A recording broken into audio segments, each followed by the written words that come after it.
Hey, in front of me is T-Mobile phone 6 and today I would like to show you how you can operate apps permissions on this device. First of all, open Settings and look for Privacy section after scrolling down. In it, click on Permission Manager.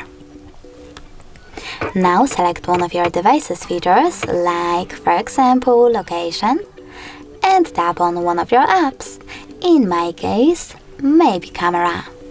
Now click on the best option for you. Allow only while using the app, ask every time, or don't allow. I will go with the last one, so when I go back, as you can see, camera no longer has access to this device location.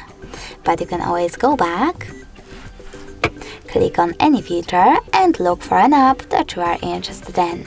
For example, I want to manage all permissions for my Chrome, so I have to click on it and tap on See All Chrome Permissions instead.